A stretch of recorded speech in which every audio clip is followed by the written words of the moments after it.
xibaaru bitim réew ci seen télévision régionale di Prestige ñu gis ne nag jamono yi Moscou mu ngay wéy di jëmmal ay bombardement ci ville ukrainien yi ñu gis ne nag ay infrastructure énergétique jot nañ ko bombardé wax nañ ne nag démb ci bésu altine gi lu tolloo ko fukki nit daal nañ leen faat ci bombardement yi nga xam ne amal nañ ko ca ville bu ñuy wax Odessa nekk ci bëj saalumu Ukraine fukki nit ak benn it ay nemmeeku ci sax ay ñaari xale ñoom it jotoon nañ leen faat ci dimanche ci ngoon lu tolloo ko juróom-ñetti fukki nit ak juróom-ñeent am ay gaañu yu metti ca fa nga xam ne moom mooy Sumy nekk ca bëj gànnaar jàpp bëj penku bu réew ma ginnaaw nag bu réewum Russie daal di nag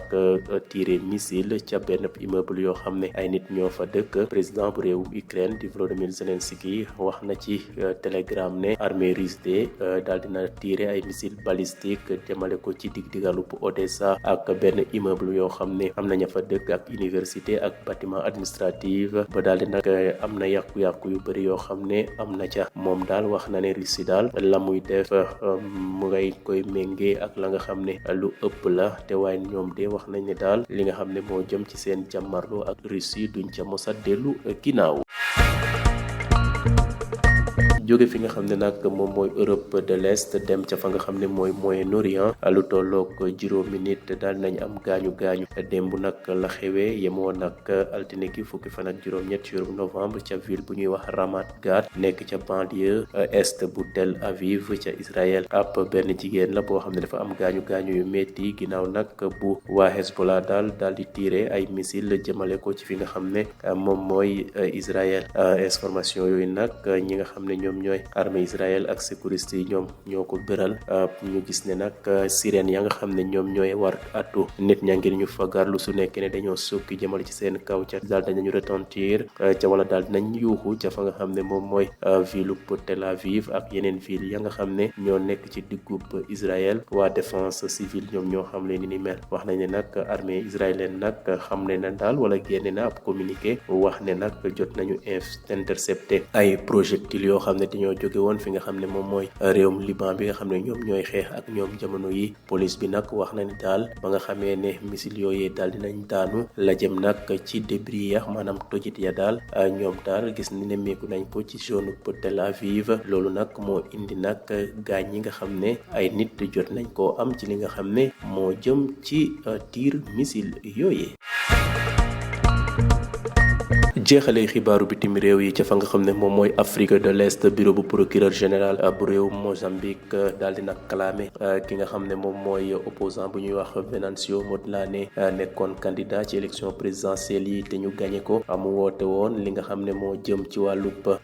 manifestation bu nit ñu bëri daal di ca ñàkk seen bakkan moom nag kii di Venancio Mondlane moom nag dafa daw dem ca bitim réew waaye nag moo doon woote ginnaaw mu dawee dem ca bitim réew moo doon woote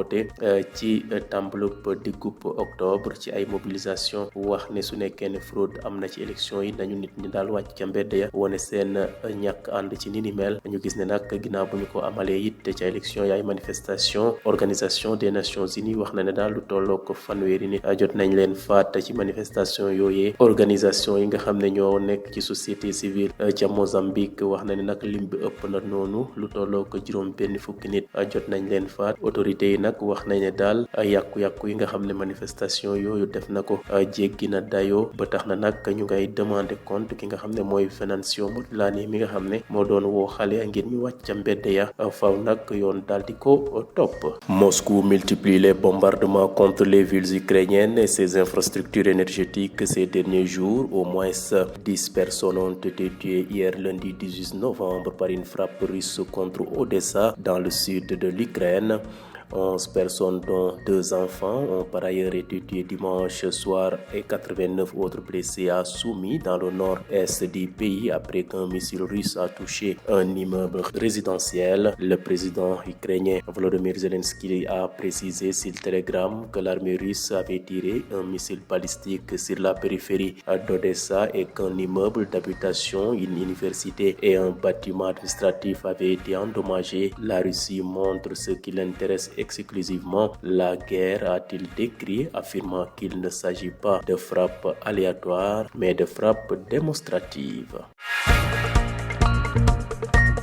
Quittons l'Europe de l'Est pour le Moyen-Orient. Au moins 5 personnes ont été blessées hier lundi 18 novembre à Ramat Gan, dans la banlieue est de Tel Aviv, dont une femme grièvement après l'interception d'un missile tiré du Liban, selon des informations transmises par les secours et l'armée israélienne. Plus tôt, les sirènes d'alerte antiaérienne avaient retenti à Tel Aviv et dans plusieurs villes du centre d'Israël. Selon la défense passive, l'armée a indiqué dans un communiqué avoir intercepté un projectile en provenance du Liban, la police faisant état de chutes de débris dans la zone de Tel Aviv.